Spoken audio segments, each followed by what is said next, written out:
We all have good and bad times in our life, but when things get really bad, it can feel as if we are living with demons in our mind every minute of the day.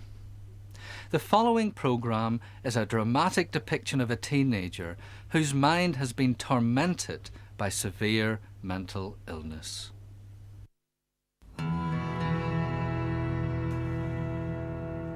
My illness put me in hospital when I was 14 and I was put on various medications, and that made me more depressed, so they put me on more medication and I started losing touch with reality and seeing some freaky stuff. I would hear voices frequently, I would see people, taste blood in my mouth, feel things crawling on me, pulling on my limbs. They weren't really there. And when I say to people now, it's like, don't you know, you're imagining it. It's not really there. But at the time, you know, it seems as real as you or me. There are a lot of ways to cope with a mental illness. You know, to keep your mind off it, to keep the weight off, because, you know, medication messes with your metabolism.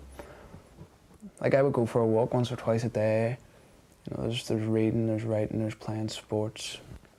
I also visit my psychiatric care team once a month as well, to talk about any medications that I'm on and any side effects I might be having, or to talk about my overall mood. They don't really listen to me, you know. My illness is usually triggered by, I don't know, something. It could be something small, or if I'm depressed or stressed out. That's usually when I become sick.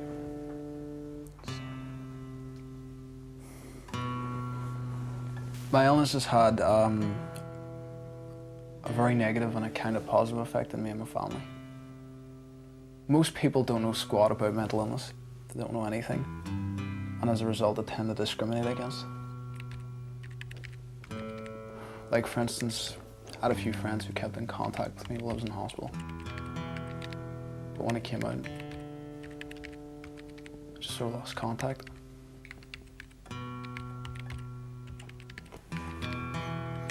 I suppose maybe they were just afraid of something that they didn't know much about. I suppose. My illness brings me down, and that in turn would make my family feel bad as well.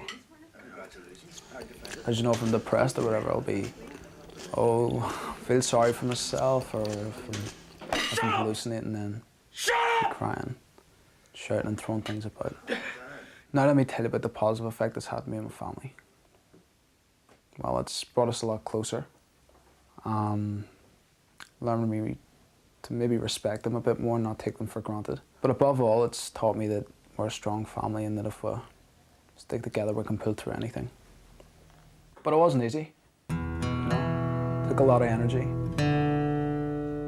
mental and sometimes even physical. And it took a lot of hospitalisation and a lot of therapy. 2.5 bloody years of it. Now when I look back at it all, it doesn't make me want to cry or anything. I just realised that it could be much worse than I am now. And especially than I was back then. I've got an assertive outreach team taking me on now, so that means I'm going to get intensive therapy to help me move forward with my life. When I try to imagine the future, I see a wife, and kids, good car, good job. So most of the things that people just take for granted. But mainly, try to move forward by taking things that are called baby steps.